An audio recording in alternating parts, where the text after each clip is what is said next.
सुबह मंदिर के कपाट खुले और भगवान जगन्नाथ के वस्त्र फटे हुए थे। आंखों के पास खरोंच थी, पर मंदिर में कोई आया ही नहीं था।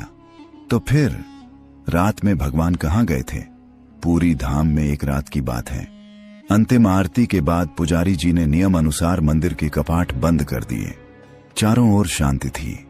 दीपों की लौ धीरे धीरे शांत हो चुकी थी। लेकिन अगली सुबह जब पुजारी कपाट खोलने पहुंचे तो वे स्तब्ध रह गए।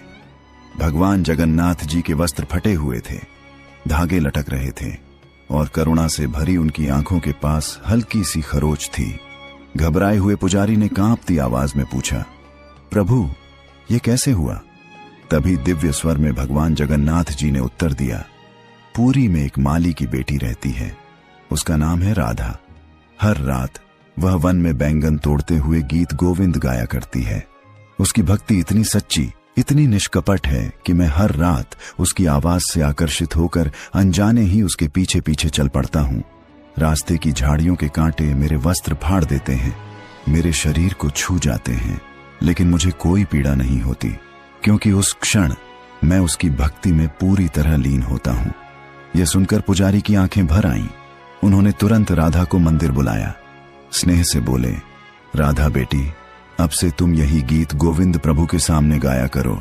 राधा ने सिर झुका लिया और मंदिर में गीत गोविंद गाने लगी। गाते गाते उसकी आंखें भीगने लगीं, आवाज कांप रही थी, लेकिन भक्ति अटूट थी। धीरे धीरे वह आगे बढ़ी, आंखों में आंसू लिए प्रभु जगन्नाथ जी को गले से लगा लिया। और उसी क्षण भगवान जगन्नाथ जी भी अत्यंत भावुक होकर उसे अपने हृदय से लगा लेते हैं। अचानक राधा की सांसें थम जाती हैं, चेहरा शांत है, होंठों पर हल्की सी मुस्कान, मानो कोई बच्ची अपने पिता की गोद में सुकून से सो गई हो। राधा उसी दिव्य आलिंगन में मुक्त हो जाती है।